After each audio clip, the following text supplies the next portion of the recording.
أعوذ بالله من الشيطان الرجيم بسم الله الرحمن الرحيم.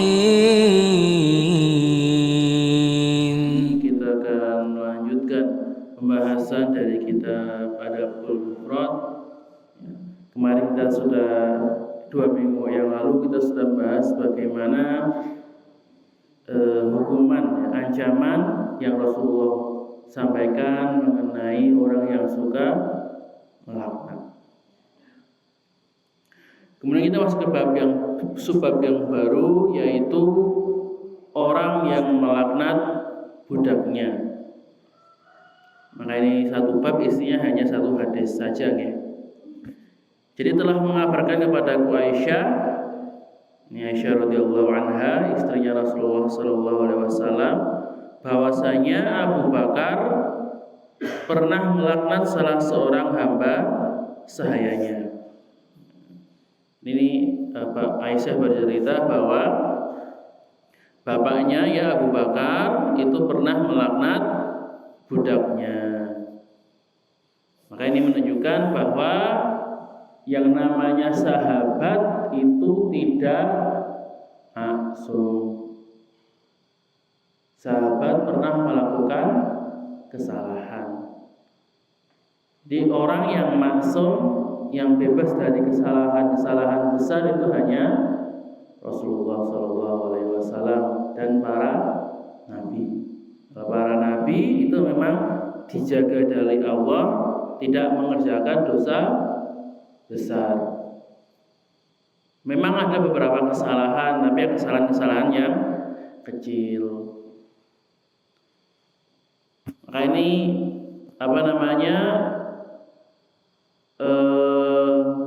bertentangan dengan pendapat orang yang memuliakan sahabat sampai derajat maksum. Contohnya orang Syiah. Nah, orang Syiah itu kan bilang kalau Ali, Fatimah, Hasan, Husain itu maksum, terjaga dari dosa, bahkan kedudukannya itu setara dengan Nabi Muhammad. Maka seperti ini adalah pendapat yang batil.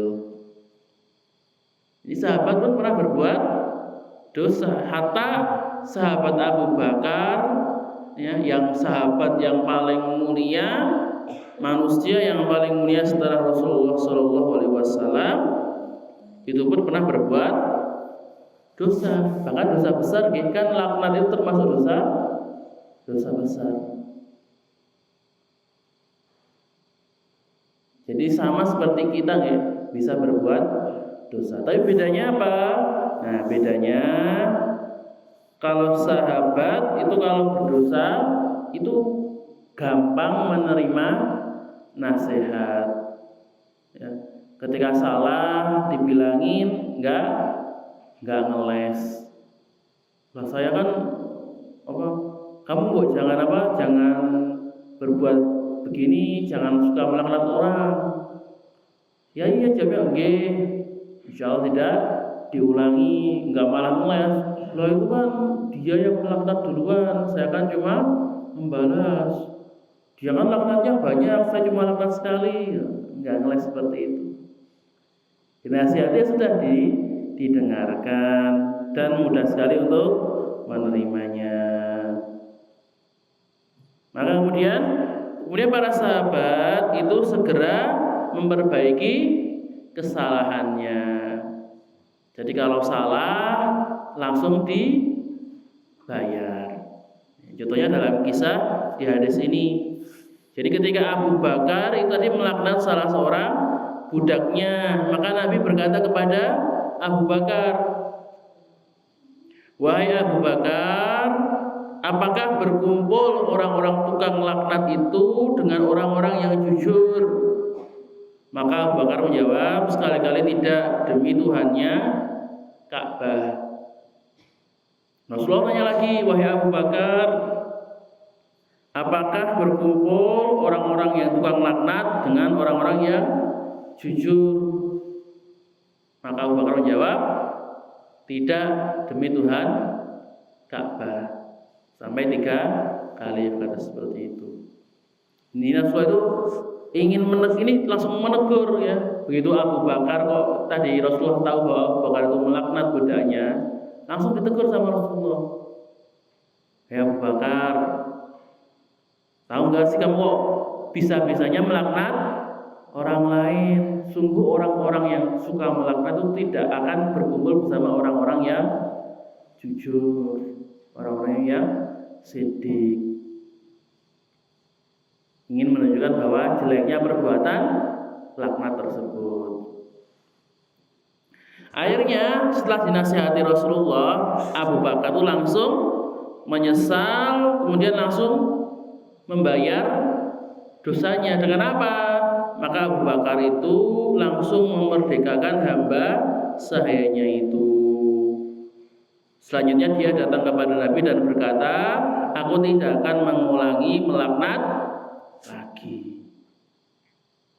Ini kita lihat bagaimana Abu Bakar mencontohkan bahwa ketika sesudah berbuat jahat, sesudah berbuat dosa, ketika bersalah langsung ditebus, langsung dibayar dengan kebaikan. Contohnya Abu Bakar tadi, dia melaknat budaknya, maka sebagai bayarannya budaknya itu dimerdekakan. Maka di sini Abu Bakar mencontohkan, kalau kita itu memang berdosa, ya, kita berbuat maksiat, kemudian kita menyesali perbuatan tersebut, harus segera diikuti dengan amal soleh. Supaya apa?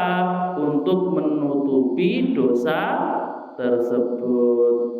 Sebagaimana firman Allah Ta'ala, wa atbi sayyatal hasanata tamhuha. Maaf, itu hadis ya.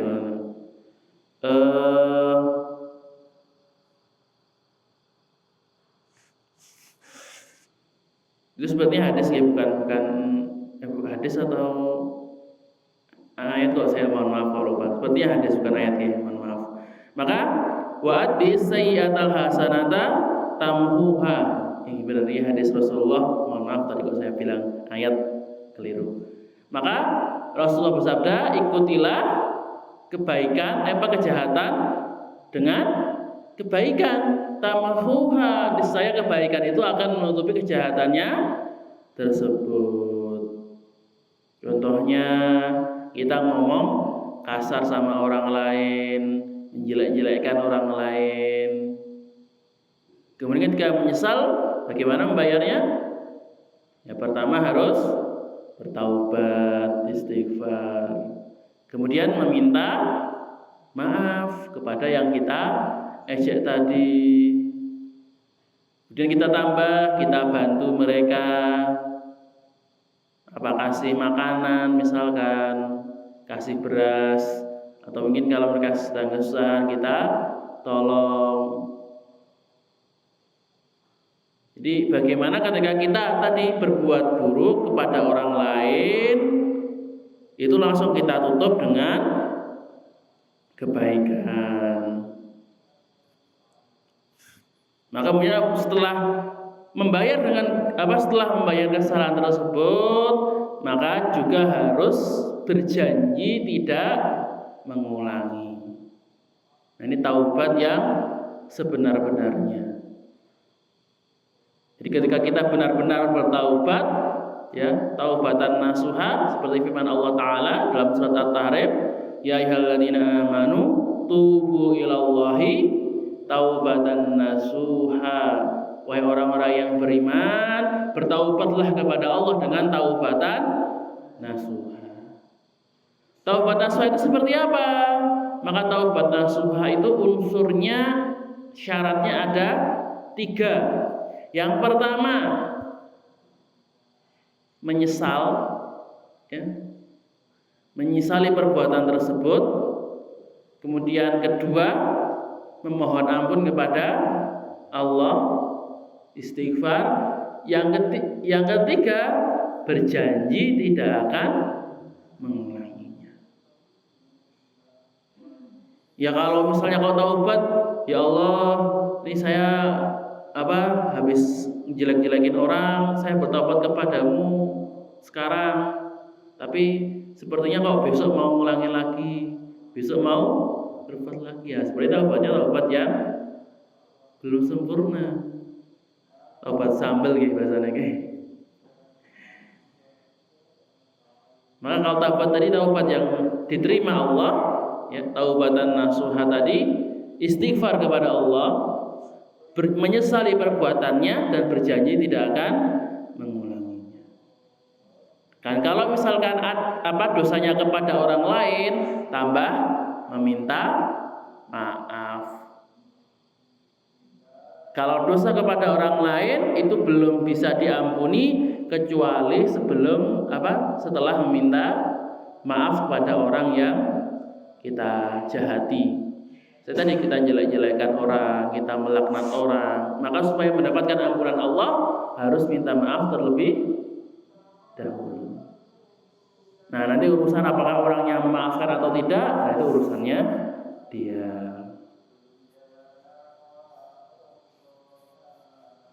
Jemaah rahimakumullah, itulah pelajaran bagaimana para sahabat itu menjauhi atau meninggalkan laknat kepada sesamanya, bahkan kepada hamba sahaya ya. Jika kepada budak saja yang bahasanya itu setengah manusia ya.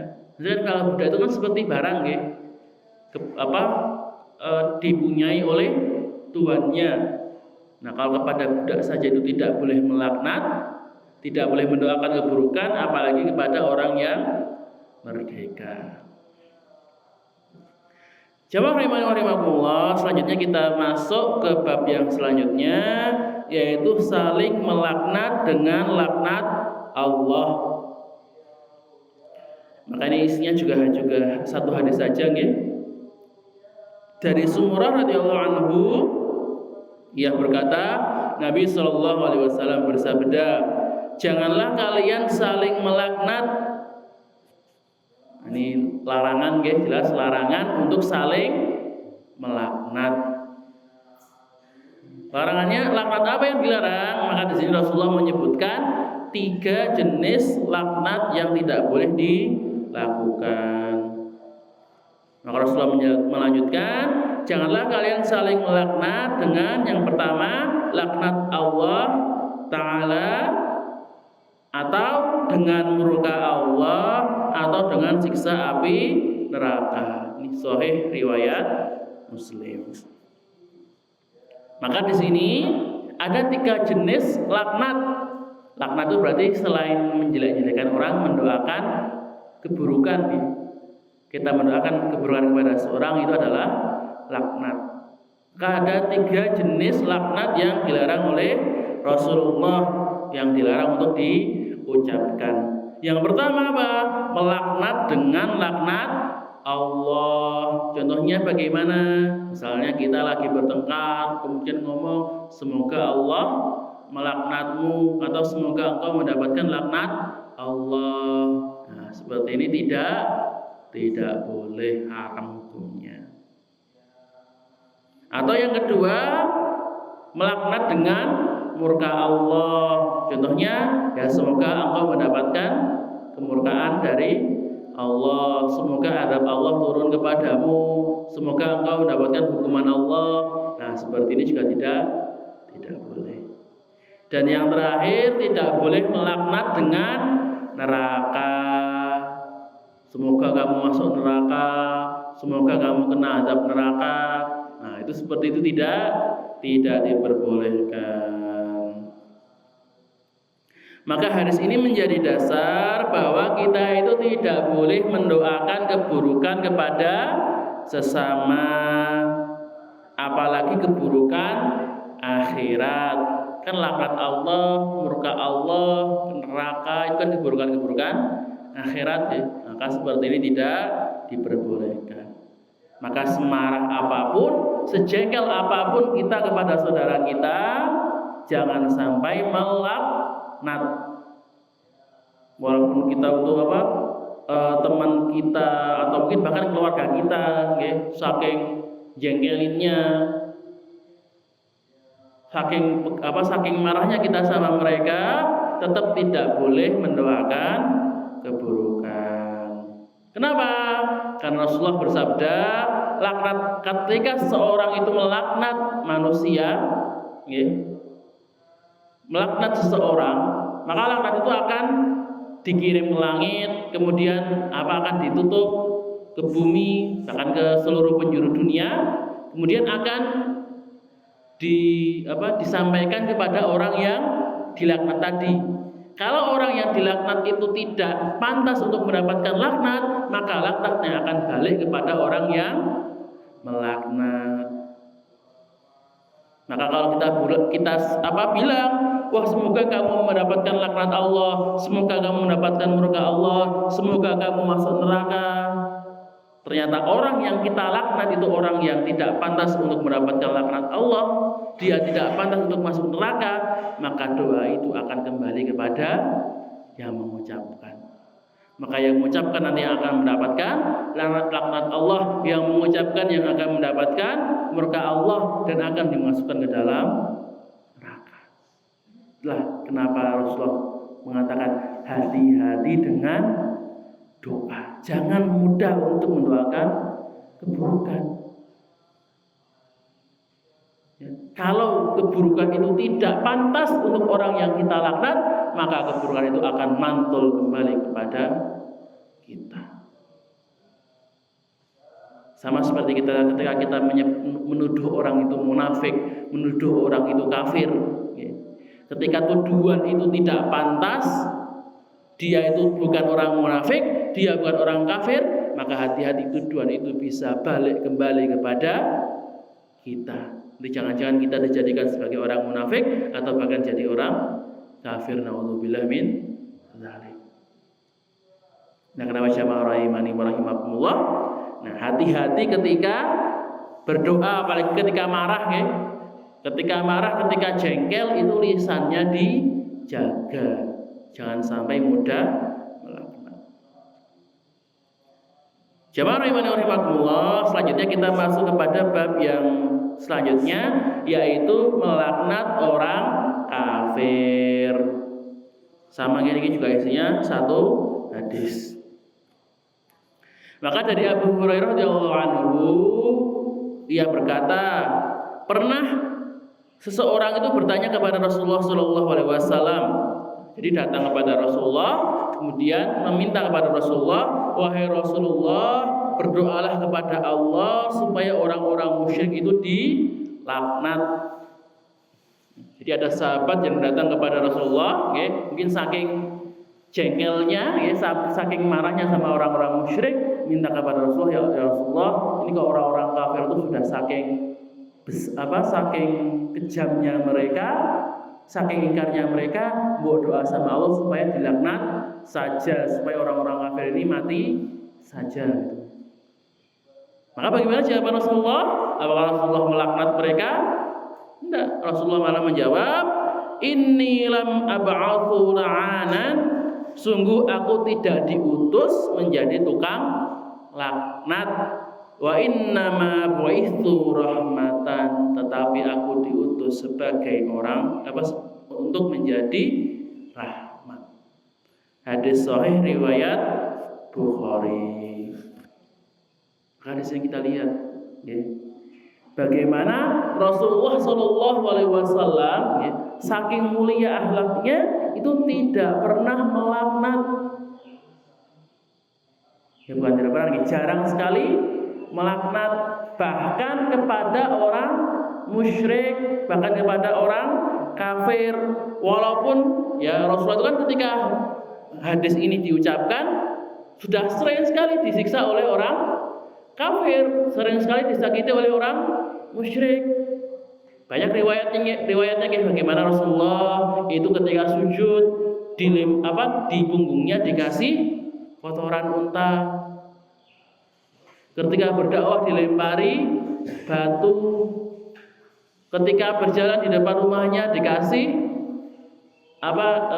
oleh istrinya Abu Lahab dikasih ranting-ranting tajam nggih,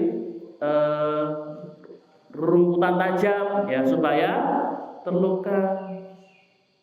Ketika berdakwah ke Thaif itu sampai dilempari batu sampai giginya tanggal. Bahkan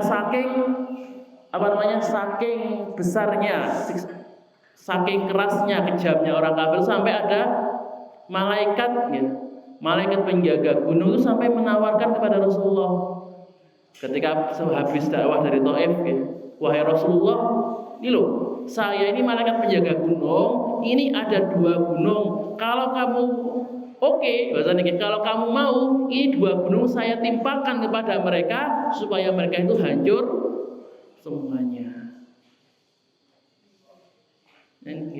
Habis diusir, habis dilempari batu. Nek kita gimana? Ya maka udah hancurkan saja. Oh, ini orang-orang nggak mau dinasihati. Tapi kalau Rasulullah bagaimana?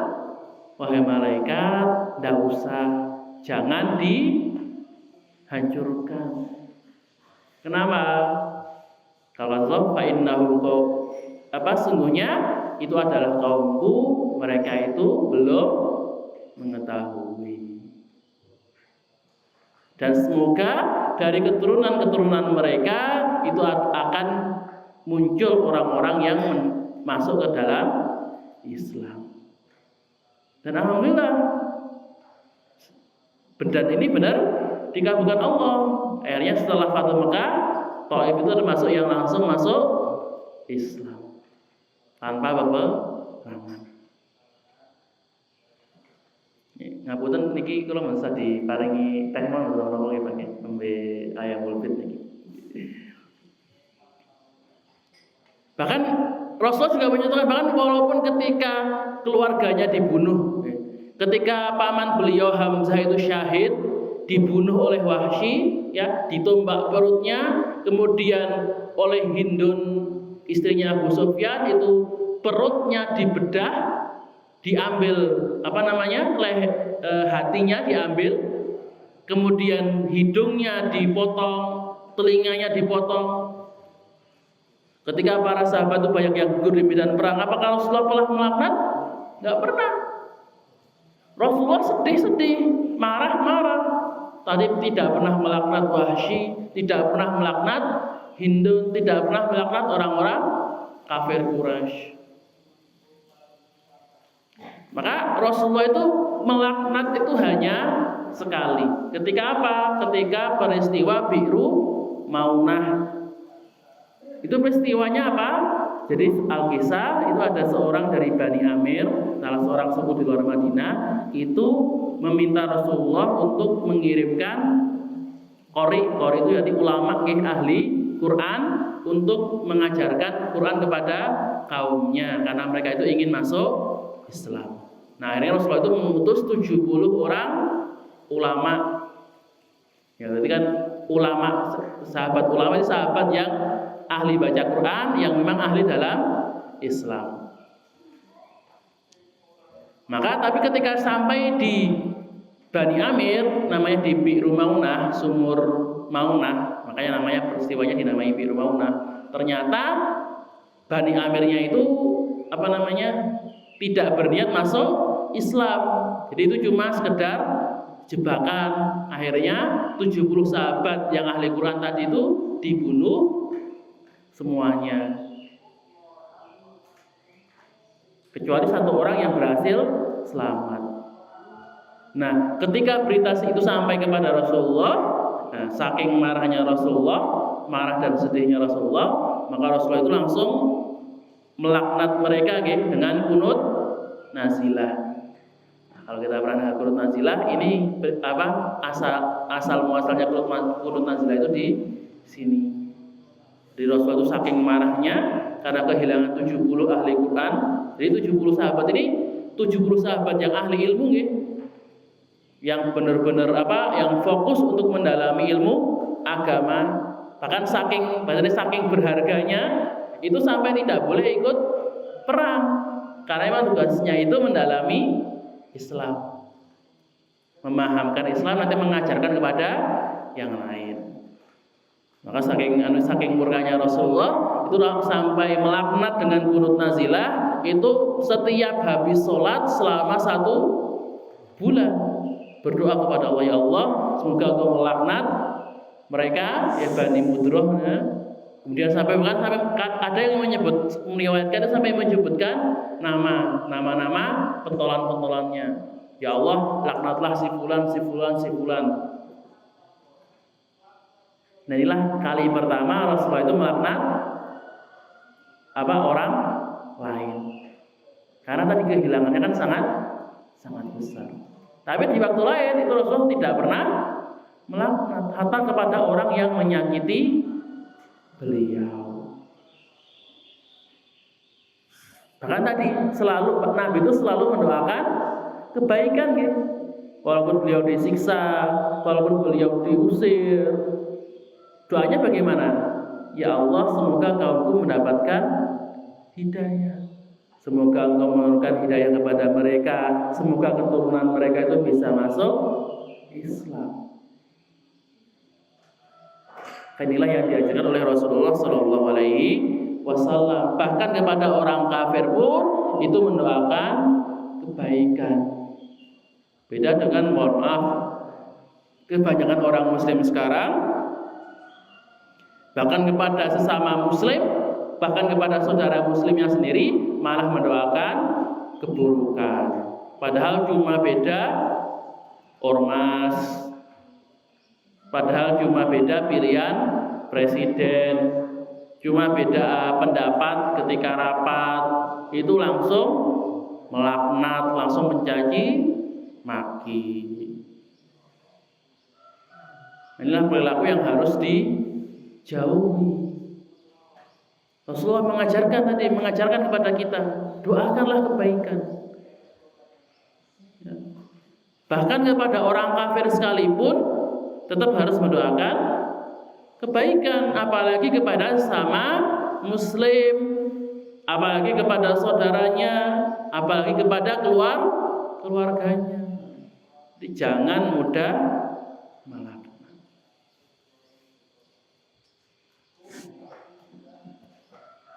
Dan jamaah rahimakumullah, nah itulah bab terakhir mengenai laknat.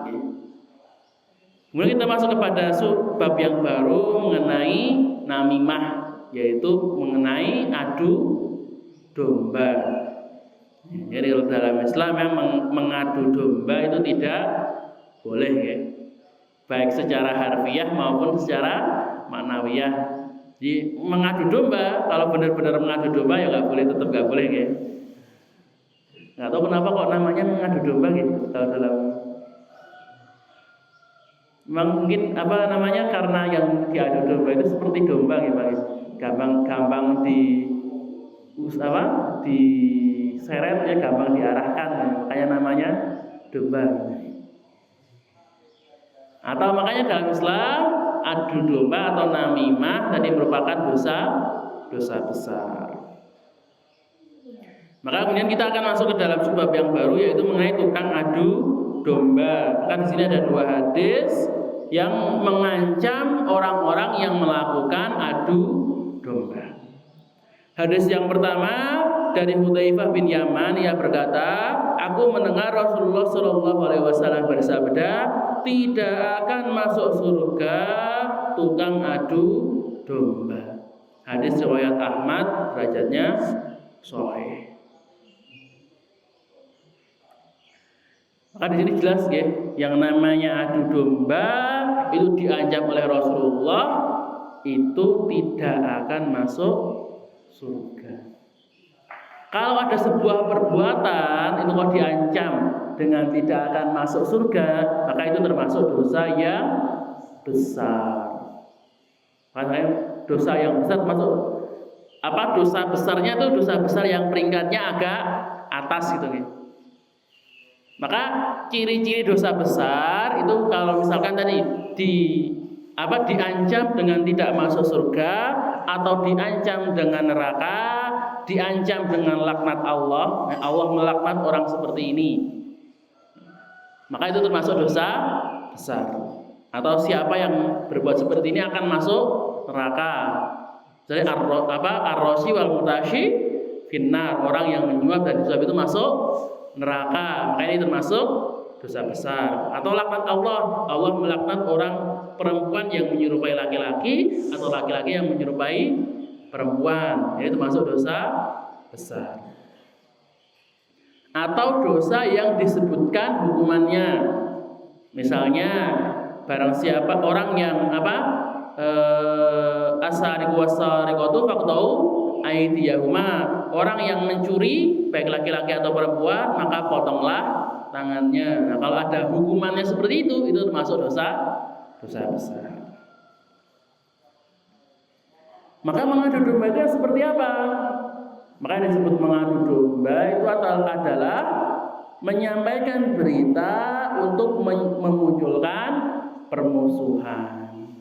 Misalkan ini ada teman akrab, kita punya teman akrab, udah akrab banget, bahkan seperti saudara. Kemudian ada nih si A datang kepada kita membawa kabar, Mas, itu loh temenmu yang kamu bilang teman karib itu suka menjelek-jelekanmu. Kemarin itu kita baru duduk bareng, itu kemarin dia itu ngomongin kejelekan-kejelekanmu. Datang kepada temannya kita menyampaikan yang sama, Mas, temanmu itu yang kemarin yang dia bilang teman akrab itu ternyata sering gibah kamu, sering merendahkan kamu, bahkan sering ngambil barang kamu. Jadi dia itu menyampaikan kabar supaya terjadi permusuhan di antara kedua teman tersebut, sehingga mereka bermusuhan, sehingga mereka berantem. Maka kalau ada orang yang mengadu domba seperti ini, sikap kita bagaimana? Apa yang harus kita lakukan?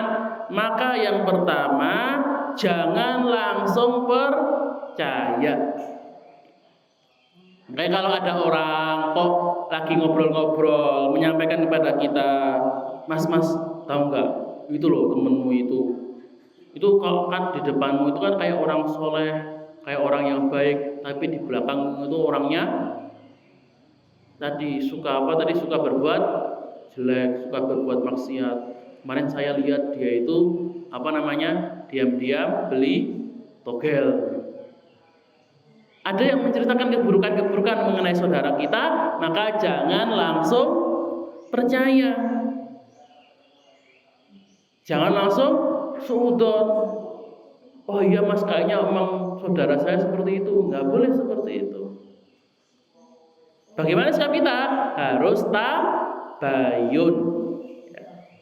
Seperti firman Allah Ta'ala dalam surat Al-Hujurat, Ya ayyuhalladzina amanu, wahai orang-orang yang beriman, in ja'akum fasikun binaba'in fatabayyanu.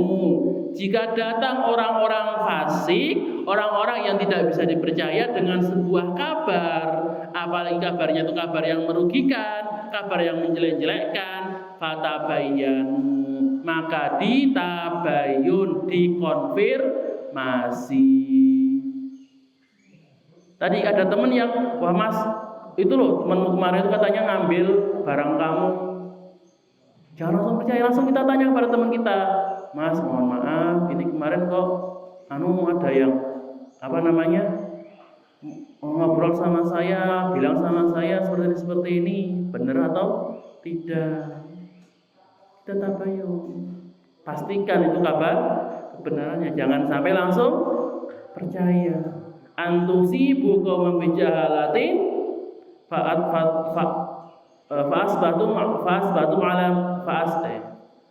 fasbahu ala ma fa'altum nadimin.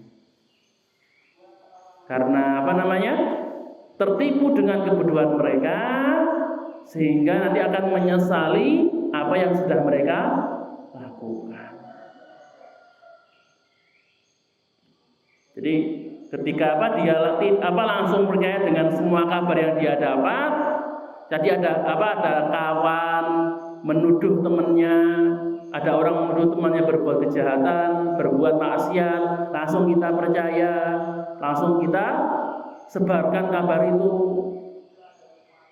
Nah, ini kan kalau ternyata kabarnya jelek, akhirnya malah putus persaudaraan kita. Bahkan kalau misalnya sampai perbuatan kriminal, ya, ada perbuatan yang kejahatan, nanti malah jadi tuduhan palsu. Kan seperti ini malah nanti akan menyesali nanti ketika kebenaran itu muncul, jangan sampai kita menyesal. Kemudian yang kedua adalah menasehati, ya.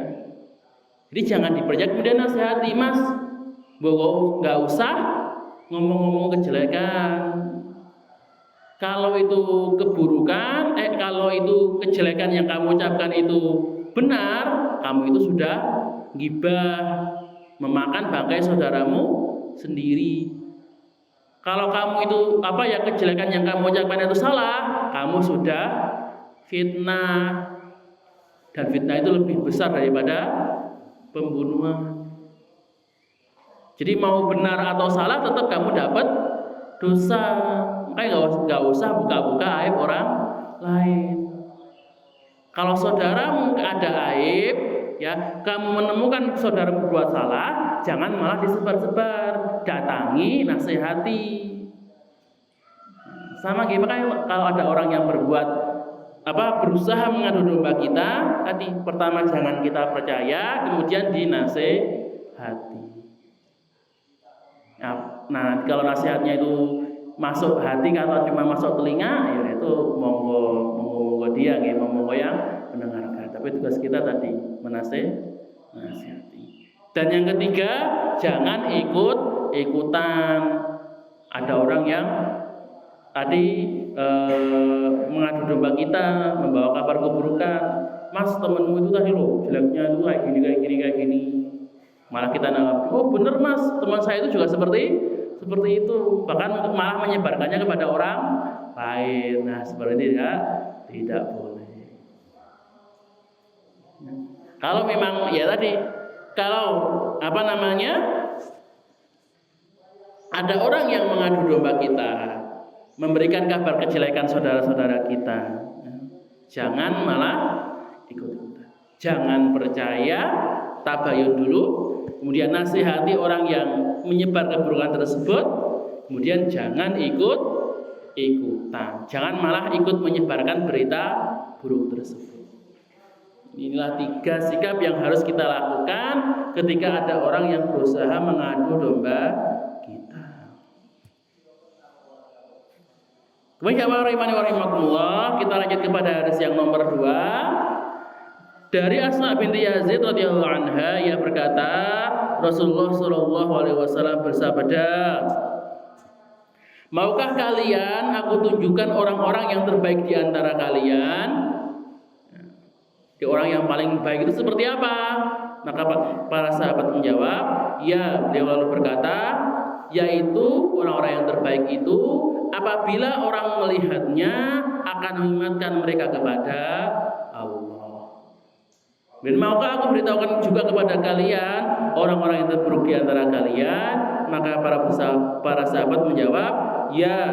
Maka beliau bersabda, orang-orang yang terburuk yaitu orang-orang yang suka mengadu domba, suka merusak di antara sesama, berbuat keji dan menimbulkan kerusakan.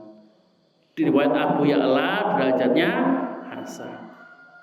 Maka di sini Rasulullah menerangkan ada orang yang terbaik dan orang yang terburuk. Orang terbaik itu seperti apa? Yaitu orang yang ketika kita melihatnya itu mengingatkan kita kepada Allah. Jadi orang yang saking baiknya, orang yang selalu taat perintah Allah, selalu rajin sholat, rajin mengaji, selalu menjauhi maksiat, tidak pernah melaknat, tidak pernah bohong, tidak pernah menjelek-jelekan orang lain, tidak pernah judi, mabuk-mabukan dan maksiat-maksiat yang lain. Jadi saking baiknya ketika kita melihatnya itu hati kita tenang. Jadi ketika kita bersama orang tersebut itu rasanya pengen ikut ibadah, ngelihat dia sholat, saking rajinnya dia sholat, kok ada rasa musuh dia sholat kok kita nggak sholat gitu ya? Rasanya apa Pak itu Pak? Rasa meri ya ya. Pengen ikutan loh.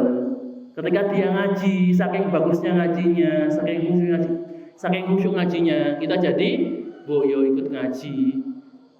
Ketika kita ngelihat dia sehari-hari, rasanya pengen ikut. Itu orang yang terbaik. Sama juga ketika bersama dengan dia, orang jadi segan untuk maksiat. Kan itu gimana? Saking baiknya orang itu, kita kalau mau ngerokok di depannya itu rasanya segan. Mau main kartu, wah ini kok bahasanya sama ustadz kok malah main kartu, musuh sama ustadz kok mabuk-mabukan, musuh sama ustadz kok nongkrong. Jadi begitu ngelihatku rasanya nggak mau terlihat berbuat maksiat sama orang tersebut. Nah, maka ini adalah orang yang terbaik. Kalau bisa seperti ini, itu subhanallah, itu derajatnya sangat tinggi di sisi Allah. Nah, kebalikannya kalau orang yang terjelek, maka di sini ada 3 orang terjelek. Yang pertama adalah orang yang suka mengadu domba, namimah. Ada orang yang punya hubungan baik antara ayah sama anak, ya, dirusak. Ada suami istri, hubungannya sudah bagus, datang orang ketiga merusak hubungannya. Orang seperti ini orang yang terburuk. Kemudian yang kedua itu suka merusak di antara sesama, suka berbuat kerusakan, baik kerusakan yang sifatnya fisik maupun kerusakan yang sifatnya akhlak. Yang fisik gimana? Ya dia suka merusak alam gitu ya, menebang pohon tanpa tujuan, tanpa memelihara lingkungan, membuang sampah-sampah sembarangan. Kan membuang sampah sembarangan termasuk merusak alam gitu.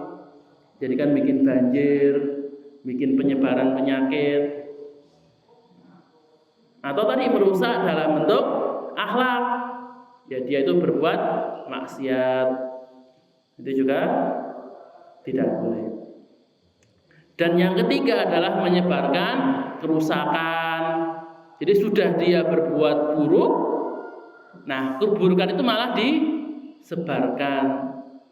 Maksudnya disebarkan itu bagaimana? Ya, dia itu berbuat buruk, kemudian mengajak orang lain untuk berbuat keburukan yang sama. Ada orang baik-baik, ya dia itu sudah senang mabuk, malah ngajakin orang untuk mabuk. Ada temannya yang baik-baik, yang belum pernah ngapa-ngapain, diajak, "Mas, pernah mabuk gak?" "Wah, gak pernah Mas." "Ayo, buat dicoba. Ini kenikmatan dunia ini. Ini kalau kamu nyoba langsung nge-fly, langsung bahagia." "Pernah judi enggak?" "Wah, enggak pernah."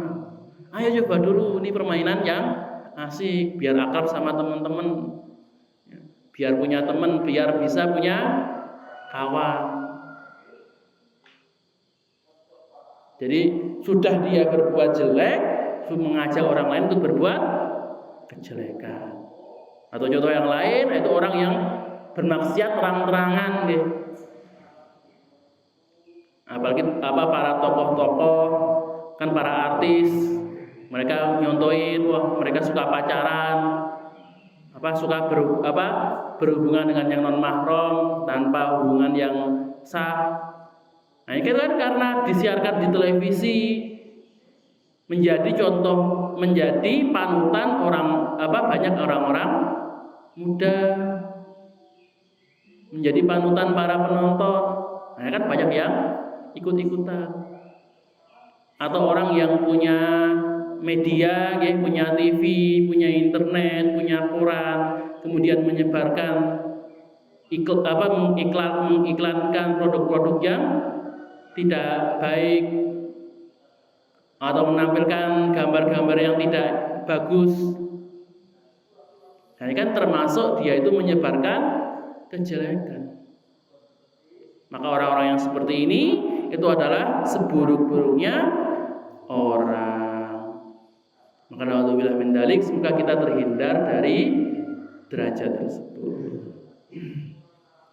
Maka jamaah rahimani wa rahimakumullah, yang sudah masuk waktu syuruk ya. Mungkin saya cukupkan sampai di sini. Insyaallah akan kita lanjutkan di pertemuan selanjutnya. Aqul qouli hada, jika ada salah kata maka datangnya dari diri saya sendiri dan saya mohon maaf sebesar-besarnya, dan jika ada kebenaran maka datangnya dari Allah Subhanahu wa taala, dan semoga kebenaran ini bisa kita terapkan di dalam kehidupan kita sehari-hari. Sebelum saya tutup, ada pertanyaan terlebih dahulu. Betul? Kalau tidak ada, marilah kita berdoa kepada Allah. Ya Allahumma barik lana fi Rajab wa Sya'ban wa ballighna ila Ramadan. Semoga Allah menyampaikan kita di bulan Ramadan pada tahun ini. Amin amin ya rabbal alamin. Nun wal qalam ya ma yasturun fastabiqul khairat. Subhana rabbika rabbil izzati amma yasifun. Wassalamu alal mursalin walhamdulillahi rabbil alamin. Wassalamualaikum warahmatullahi wabarakatuh. سبحان ربك رب العزة عما يصفون وسلام على المرسلين والحمد لله رب العالمين. صدق الله